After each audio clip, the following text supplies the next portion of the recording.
Hello and welcome to the panel discussion for the Science Week on sustainable development, on local innovations on sustainable development. I'm Kombada Mhopenjeni. I'm a geoscientist from the Ministry of Mines and Energy, and I'll be serving as your moderator today. We are fortunate to have three wonderful, amazing panelists here from diverse STEM backgrounds. So first of all, I'm going to introduce them to you. On my right, I have Kaveto, and he is the CEO of Flushh Global Good Fund Fellow, and 2018 Mandela Washington Fellow alumnus. He's on a mission to provide adequate sanitation to underdeserved communities. Okay, sorry, can we just cut? That's a total mess. Can I start again? Yeah, you can go ahead. You can. No, I would like to start again. I just messed up. Please, can we start? Sorry. Understanding and underserved. Okay, now, can you count again and then I'll start? Because I think I even mispronounced my own name. Okay.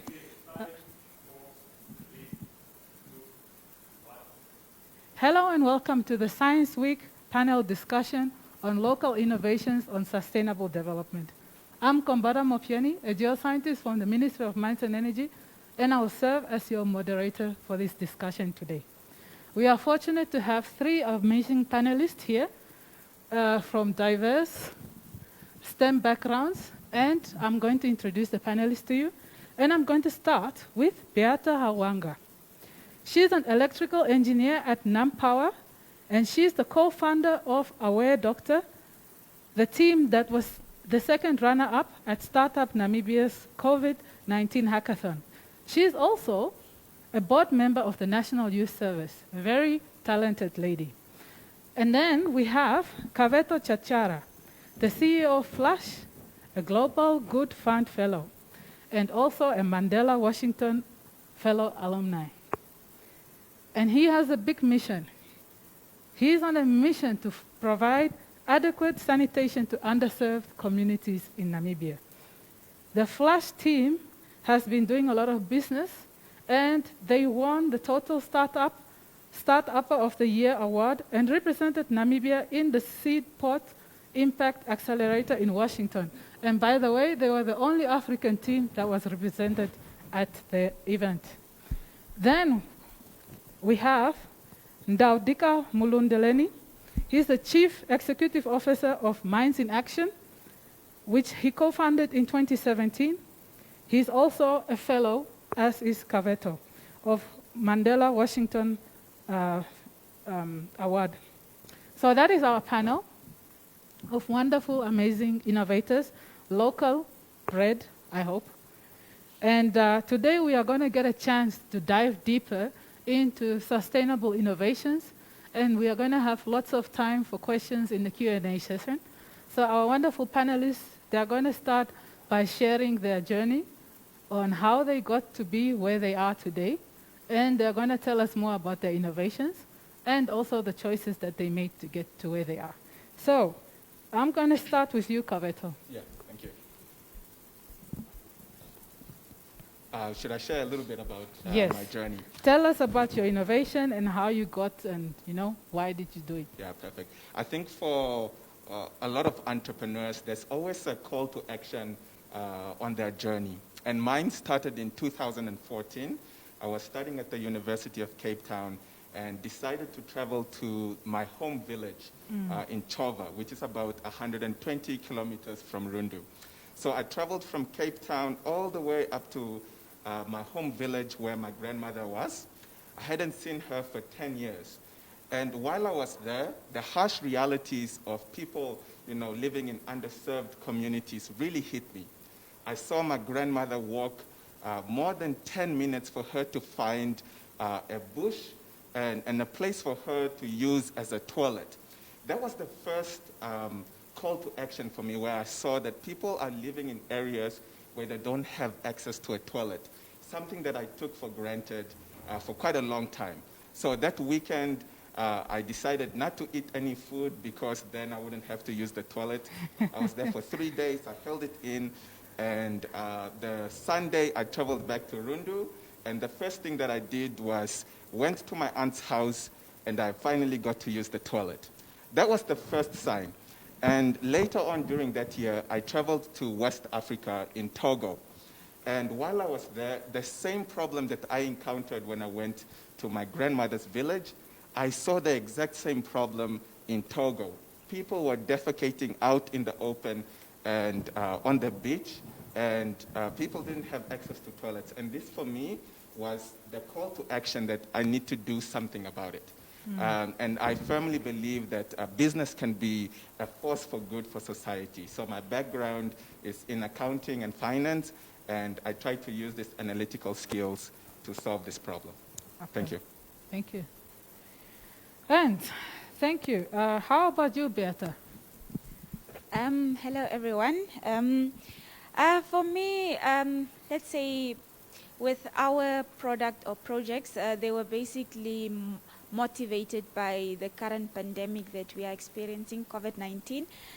So we are a team of engineers, and we saw this hackathon, Startup Namibia hackathon, and they had 2 categories, which was business and health.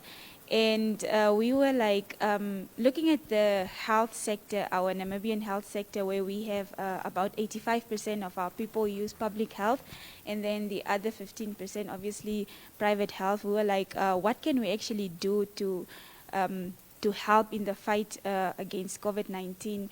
Because, you know, with all these things, everyone is going to be storming to hospitals. A little sign and you think you have COVID. And our health system is already overwhelmed by all these people storming to hospitals. So we are like, what can we really do? So we came together as a team, and we decided, okay, other countries have already explored this. It's called telemedicine or telehealth. So it's basically where you are relieving the health system of all these people going to the doctors. Everyone wants to see the doctor. So we came up with this innovation where we actually want to help. So like I said, we are a team of engineers. I'm electrical. Most of them are also electrical. So what we basically want to do is just help the government and just, you know, try and get healthcare to the people that actually mostly need it, which is people that are in the villages in all these settlements. Thank you. Thanks, Beata. And Ndaudika, tell us your innovation journey. Okay, good evening.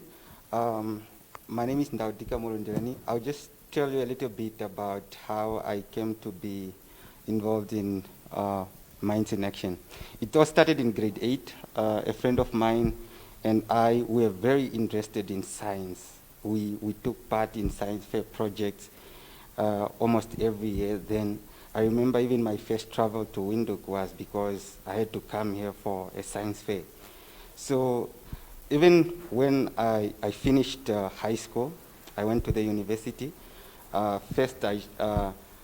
When I got to the university, I was actually faced with situations whereby I could not adapt well to the new education system because I was used to a different approach of learning. And that kind of created a desire in me to change in a way that, okay, we are taught in a certain way in school, but we were not really exposed to what is that knowledge that we are learning being used for. So you are in class and you're being told you are being taught in a physics class, a resistor, for example. All you see is a squeezy drawing on the page, but you didn't actually get to see one. And then when I got into university, I got to be a lot in the labs. So I got to see all these things that I've been learning. And then I actually identified that there's actually a gap in the way skills are transferred from a teacher or the book to the learner. And I wanted to do something about it. So in my final year, I did a project whereby I built a conveyor belt, and the purpose of the conveyor belt was so that other learners can actually learn their control methods on that conveyor belt. As we speak, that conveyor belt still sits in the laboratory at the University of Cape Town, and that is kind of a project that showed me a different perspective about what we can do for the Namibian learners as well. So when I came back from university, I got to convince my friend, the one that we used to do science fair projects with, so that can we not start something whereby we can give new skills to these learners? Because one of the things, if you look at our country, we don't make anything. We are a consumer country. Everybody goes to university, but they come and maintain what is already there. They don't actually get to create anything new. So, yeah, so we started one night. I woke up and I decided to write a resignation letter to my job.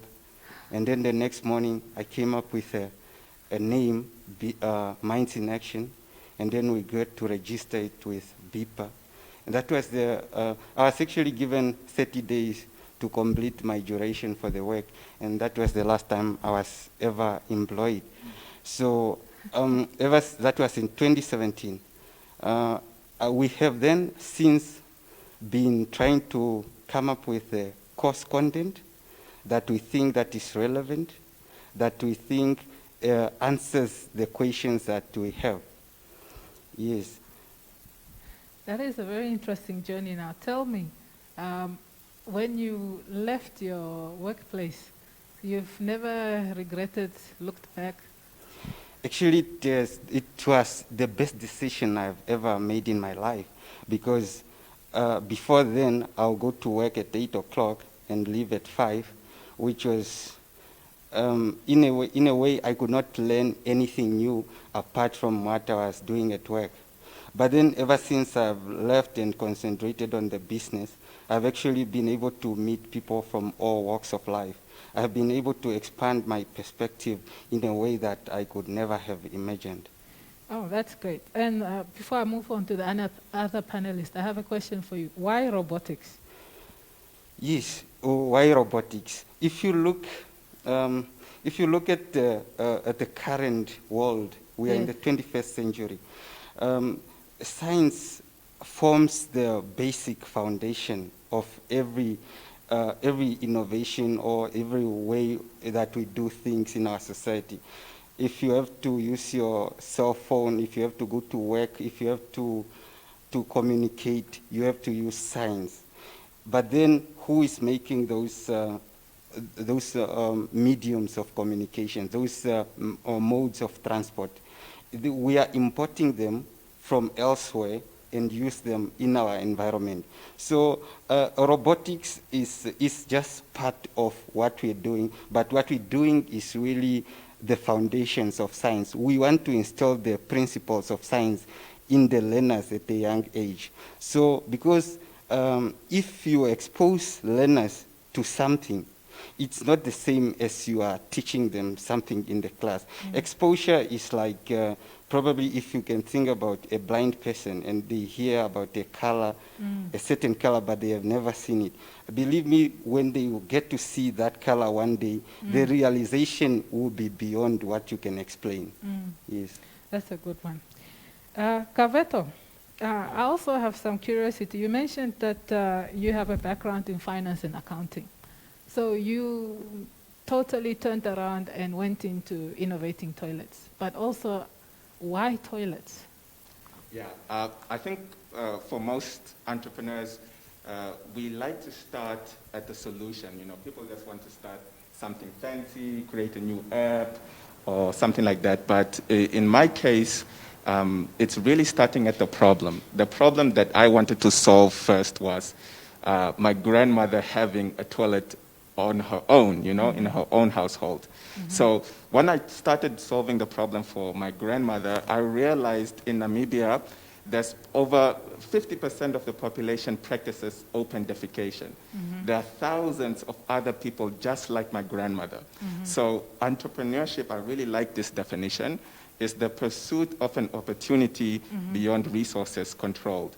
I saw an opportunity where people didn't have access to toilet and trying to solve that problem. So I don't think, if you went back, into the past and spoke to a 6-year-old Kaveto and said, what do you want to be when you grow up? I don't think I would have said, I want to, innovate on toilets. Yeah. But I saw a problem and I want to solve that problem. And I think once this problem is solved, I'll look at other problems in our society and solve that. Okay, Yeah. that's interesting. And on your toilets, you say that you want to serve the underserved communities. Yeah. Currently, if I remember from your website, your toilets are going for about $7,000 Yeah. each, and then you said that you are providing toilets on demand. So what is the model? Because even for me, $7,000 is a very steep price. So what are your plans on bridging the gap? Are you going through a government or something like that? Yeah, I think one of the biggest problems when you try to solve sanitation, you find that it's such a complex problem, and trying to solve everything is really difficult. So there's the problem of infrastructure, there's a problem of cost, and there's also the problem of really how do you get it into individual households. I think as a company, we should be involved in innovation, and at the end, government should be involved in providing the innovation to the people. As a private company, we should also be sustainable by trying to make a profit. So at this stage, I think $6,999 is an amazing price, but not everyone can afford it. So that's why we're selling directly to organizations such as like State Department and Peace Corps. And in the last quarter, we made 70,000 Namibian dollars of sales. And we're trying to scale our impact to more households. So we do understand that, we're trying to make the toilet as affordable as possible. And I think at this stage, it is definitely more affordable than having a flushing toilet. Because a flushing toilet would involve millions of dollars for you to be able to build a sewer network in the whole Havana informal settlement. And then remember, you are peeing and pooping in clean drinking water.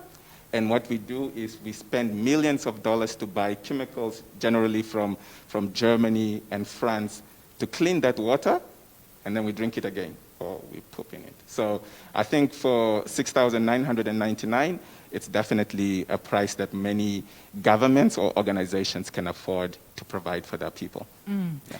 But before I get to Beata, for that $6,999, Yeah.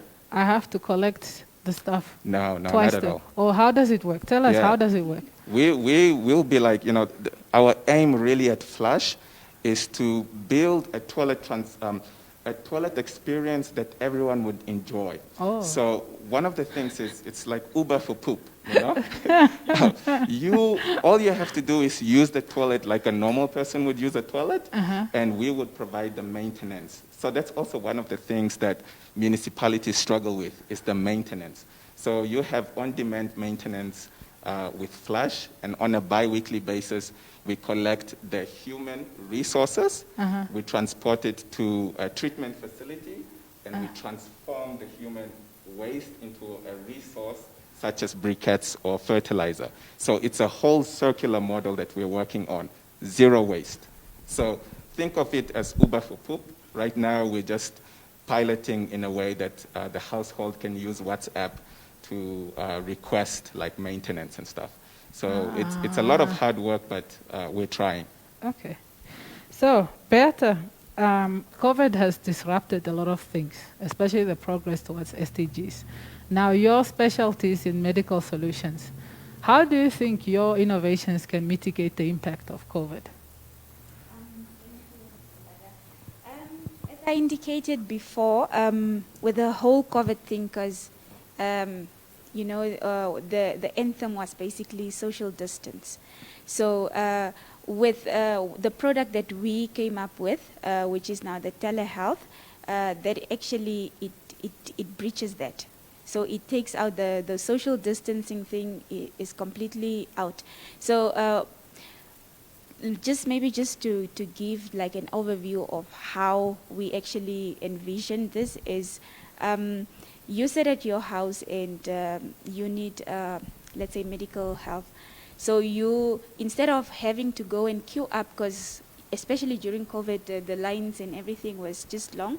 So what you do is you call your health facility and you say what your problem is or your symptoms are, and they are able to help you.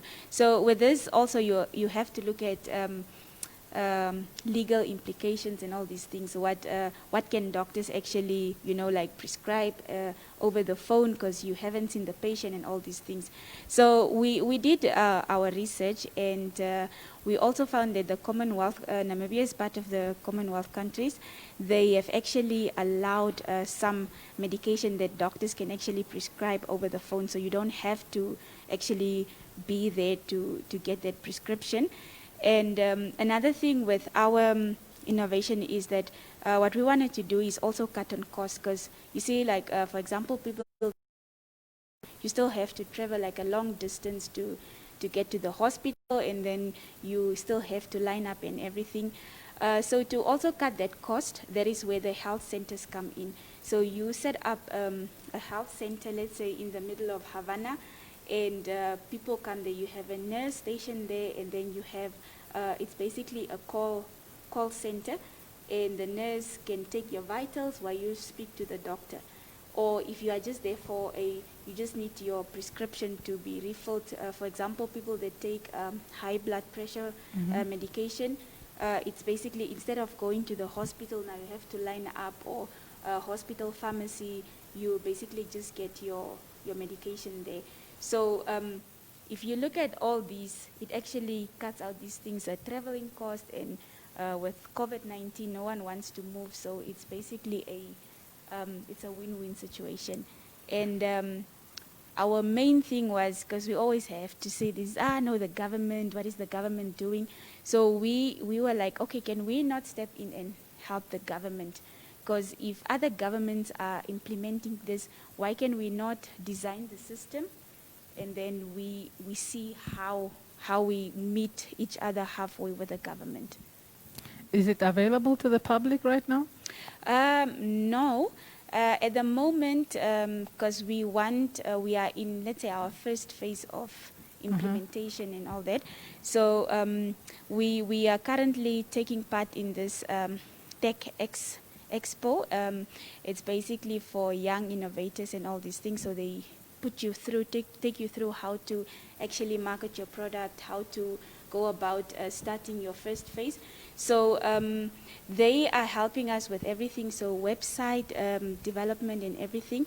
So our first phase, like he said, it's all good and well wanting to help the government and everything, but as a private organization, you still need to make a profit.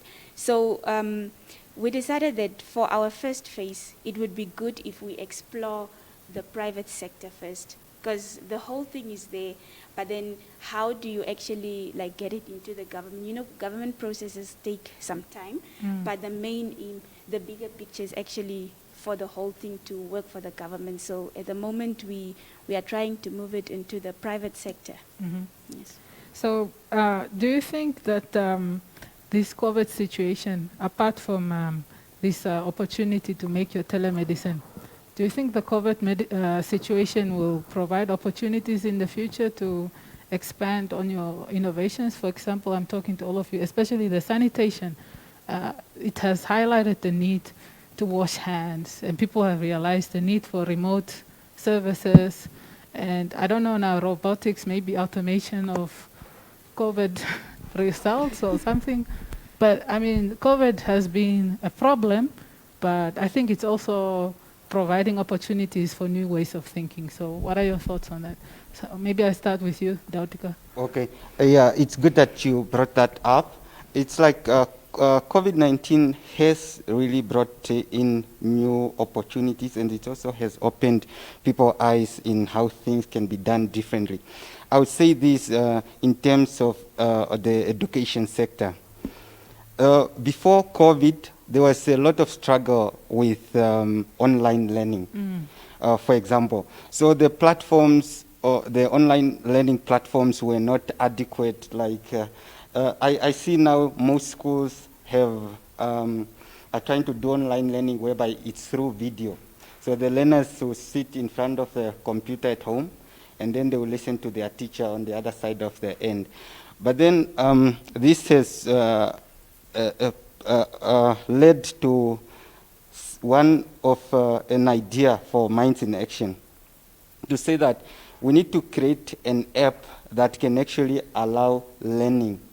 And we're not talking only about robotics or STEM related, but then in the mainstream, in the main curriculum. Because there's a need. If you look at grade 10 failures, you look at grade 12 failures, how many learners write grade 10 and fail? How many learners write grade 12 and fail? When do they get a chance to come back into the education system? Currently, if you fail grade 10, you have very limited chances in getting into grade 11. You can go do NAMCO, but then there will just be no chance for you to get back into the mainstream. So this affects a lot of learners. And one of the SDGs, like the SDG that we are contributing to, SDG number 4, quality education, one of its targets is to ensure that by 2030, like all boys and girls have completed at least primary and secondary education. Now, how can you complete primary and secondary education when there's so many obstacles? When you fail grade 10 and you are being told that you cannot go to grade 11, how do you then come 2030 that all the girls and boys have completed? It's not practical. And then, so what are we doing about it? So at Minds in Action, we came up with an app that will help learners who are writing their grade 10 exams to prepare using an app. It's like a game. You are playing a game, but you are learning certain skills that would be helpful for you in the examination room. So what we do it, like currently we only did it with the mathematics ordinary level, extended, whereby we put different type of quizzes into an app. So the syllabus, the math syllabus has 12 topics. So if you want to learn topic number 1, which is numbers and operations, you just click on that topic, and then you'll be presented quizzes in a way that you learn step by step. So you open this, you were never exposed to these topics before. But then by just solving these little quizzes, you actually get comfortable with the topic to an extent that even when you go to class tomorrow, you can be on the same page as the teacher. When you go to the exam, you are better prepared to solve the problems that you'll be given in the examination. And the good thing about the Minds in Action mobile app is that it actually also provides, it tracks progress of the learner in a way that as many quizzes as you solve, the app on the background is recording which topic are you weak, where is your strength.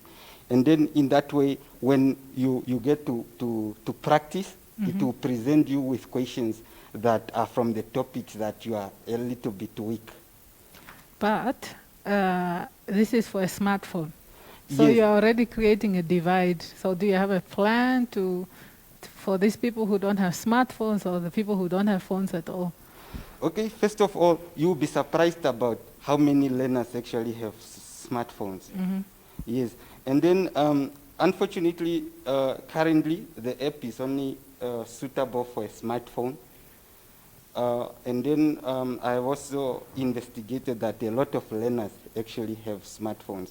I was at the village now, and then I got to meet some of my cousins, and then they have failed grade 10, so they are just around the village doing nothing useful. but they have smartphones. They go on Facebook, they go on the... So instead of spending their time on that Facebook with that smartphone, they can use it for something useful.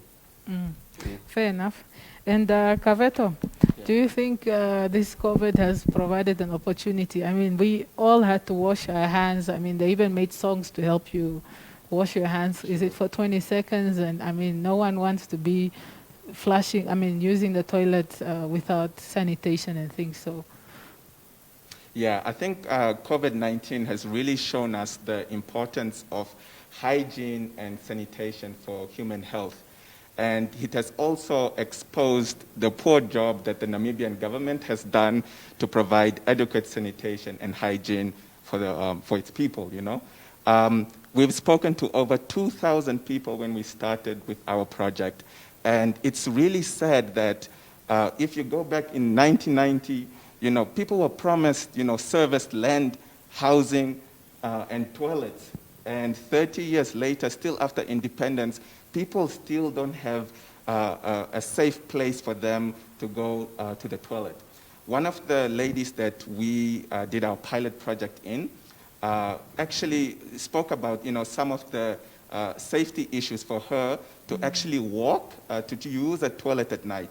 She would have to walk 17 minutes for her to use one communal toilet at night, and it's unsafe. And this is where women can experience things like gender-based violence, just going to use a toilet.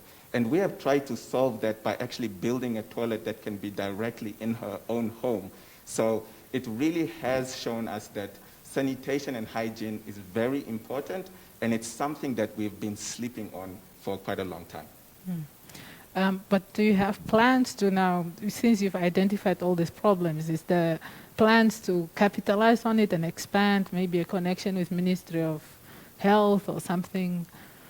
What's the next step? You know, I think for a lot of times you won't be recognized until the thing is big, and then most people will try to come on.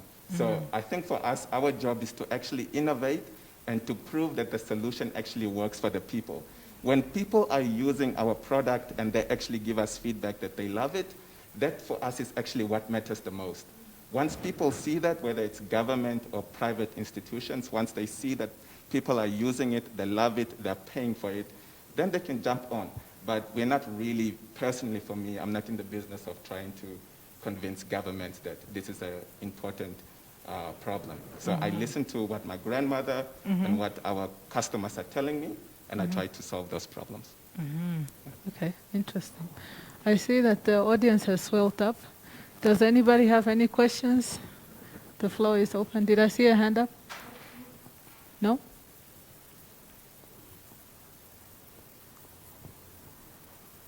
Yes. He had a question about how does the toilet work with business? Yeah, that's a very interesting question. We get it a lot. It really works just like a normal toilet, except instead of flushing water, you actually flush sawdust. Sawdust is a carbon-rich material, and your feces is a nitrogen-rich material. So when you have carbon and nitrogen mixing, it actually neutralizes the smell.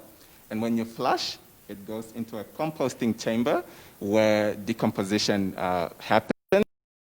And collect this composting chamber, and we take it to our treatment facility.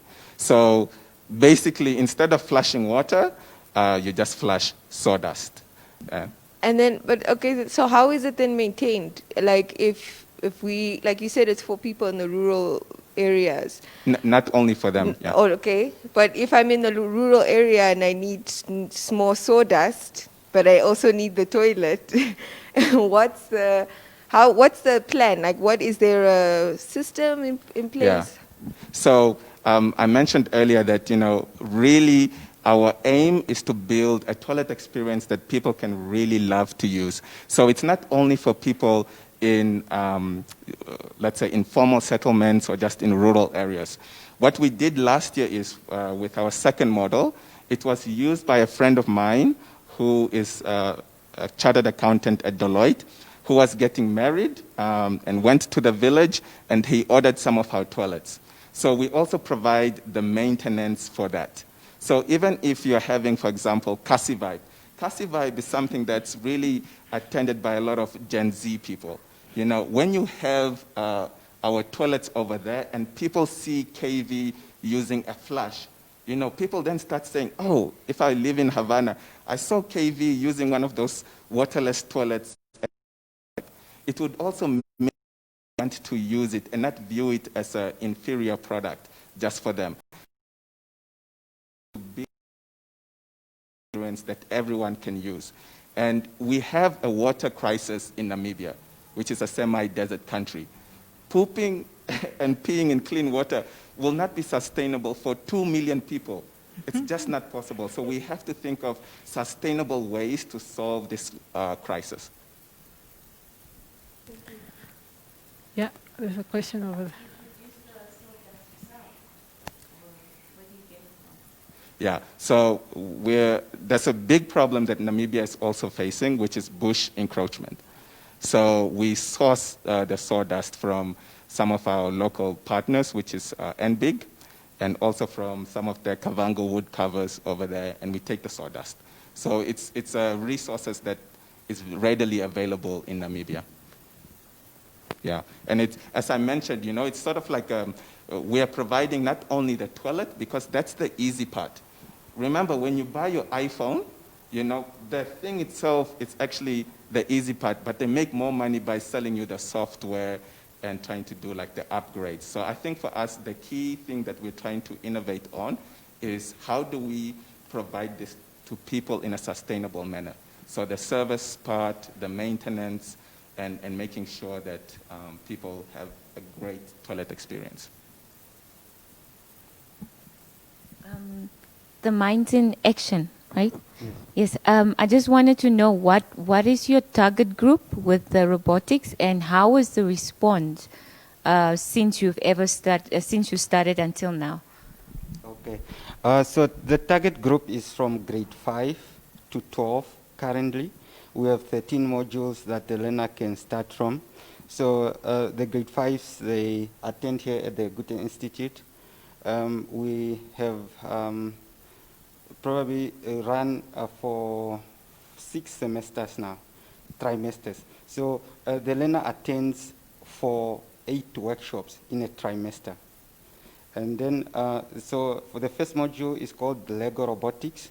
The learner is expected not to know anything at all about robotics, electronics, or anything. So that is an introductory module. And then following that, it's a module 2, which is exploring Arduino. It's just like microcontrollers. So what we incorporate in our lessons is in a way that we allow learners to learn the basic principles and then identify certain problems and work in groups to solve those problems. Yes. Okay. Before, let me finish the question on how has the response been. The response here at the Goethe Institute has been amazing. We have even been able to expand. Now we have a new location in Seydorf. And then this year, in 2020, we have signed up 360 learners in Chumeb. Yes. So, but then those learners did maybe about 4 workshops until the COVID interrupted us. So we are negatively affected by this COVID in a way. Okay, please, Hallelujah, your question. Okay, my question is, you spoke about Bantik, you spoke about Tsumeb. And I'm a village girl, and I would want to see kids from the village also be part of all this innovation that you're working on. So what's your plan on in diversifying this and including everyone from villages? Because it's easy for you to get people in Windhoek, but it's really not easy to get kids in the villages that are passionate about innovation to come on board. So what's your plan going forward? Okay. Firstly, the reason that we are uptown for now is because we charge a certain fee. And it's only a certain group of people in society that can afford such a fee. But then we didn't stop there. We went to an extra mile and then involved institutions. So last year, we applied for funding from UNESCO, and then our funding was approved towards the end of 2019, whereby we were given an opportunity to pilot the project with learners that they cannot afford. So what happens is like an organization pays for a certain number of learners for us to expose them to the Minds in Action classes. So we try to do this with many companies, like I was making reference to Chumeb, the Chumeb communities. All those 360 learners were actually attending the course for free because somebody else had paid for them. And this model, I think, is the one that can answer your question. It's not a question, more like a comment to Kaveto. I had people say KV. Yeah. I like your system of circular economy where you reuse, recycle the waste into something useful like fertilizer. Yeah. So the question is, now you're into the toilet industry or toilet business. Are you also planning to expand the business of you getting into fertilizer as you go? Or how are you going to deal with that aspect? Yeah. As I mentioned at the beginning, trying to solve the sanitation problem, it's very difficult because there are so many different parts that you have to work on to solve. And for us, we're actually looking at it through a sustainable manner. So it doesn't help you build a toilet for people and then you stop there. So you really have to think of the whole circle, the whole view for you to be able to solve that. And that involves actually collecting the resources from the households. We don't think of it as waste.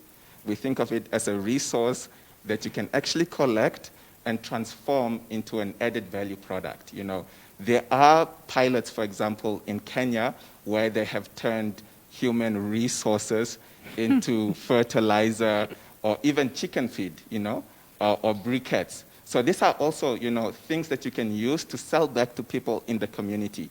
People don't have access to, let's say, you know, electricity. You know, briquettes could be a source that they can use to braai on Sundays, or fertilizer that you can sell to local farmers. So I think, you know, when we think of it in a holistic manner, we can start, you know, planning on ways to solve this problem in a sustainable way as well.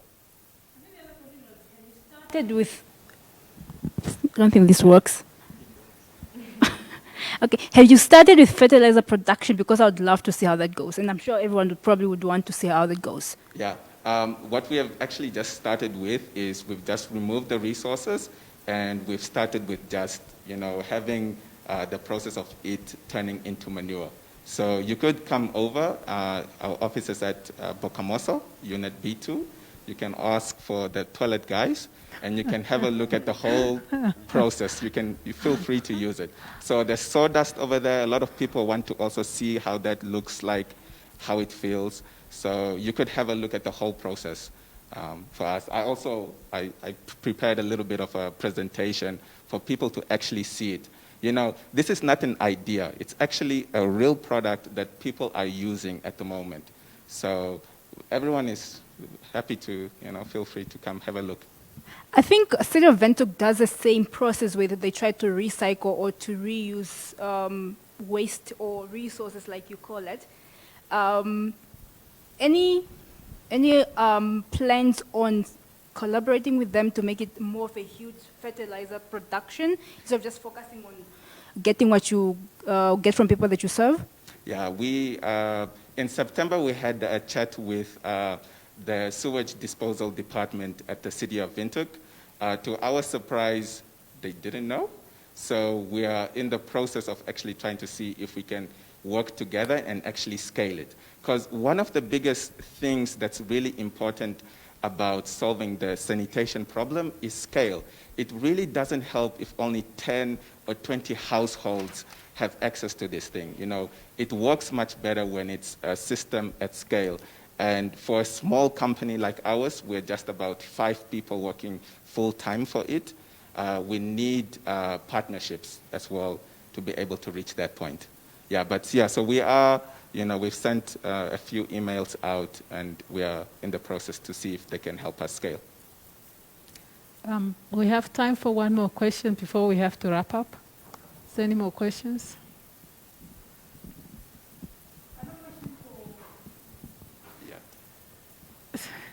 Okay, two more questions then.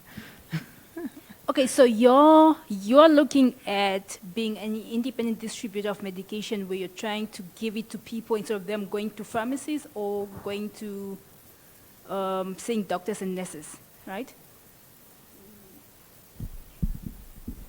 No, not exactly. It's more of you, instead of you going to, it's an app. It's basically a system that will allow you to talk to your health practitioner without actually having to see them face to face. With a dispensary of medication, it's basically with where you also work with local pharmacies, because you would want to get the medication from the pharmacy that is closest to you. So it's with that, sending a prescription to that pharmacy and you pick it up. Okay. Yes. The question that I had, you just answered it now, so thank you. Okay. My question was actually to the guy for robotic. Ndaudika. Okay. Just to ask about your activity that you currently running. Just to ask, how did you make it interesting for a person to spend time maybe on a phone, just doing practical or doing exercises? There might be time where you just get exhausted, just to spend your time just doing something on your phone. How did you maybe get it to make it interesting for the person to spend their time actually on that thing? Okay, thank you very much. Okay, so he's referring to one of MindsInAction products. And so we have the classes, the modules, and then we also have the app that teaches the grade 10s and the 12s to prepare for their examinations. I'm sure you're referring to the app in this case. And then how we make the app interesting is that just think about how you studied when you were in high school. You probably use a textbook, and then you get also question papers to familiarize yourself with what kind of problems can be able to be asked in the examinations and so on. But then the problem comes that when you are solving these problems, sometimes you don't even know whether you are correct or you are wrong. You're just doing, you know. But then the MMA, the MindsInAction mobile app, allows the learner to actually get instant feedback. You get a question on your cell phone, and then you solve it, and you enter the answer, and you click check. And then the answer will be, and then the feedback will be able to tell you that you got the correct answer or you did it wrong. If you did it wrong, then you have an option to go to notes and study more on that topic. Yes, and then how it also gets to be interesting to the learner is because it's like you are playing a game. Because every time you get the answer correct, you get points, you get some interesting sounds to just motivate you. So it's very interactive in a way.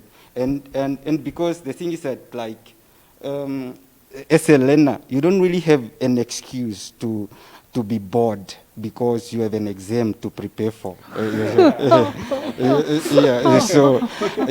All those factors, they motivate the learner to actually spend time and solve these problems so that they know for sure that, okay, because the app can even tell you that you are 80% ready now for your exam.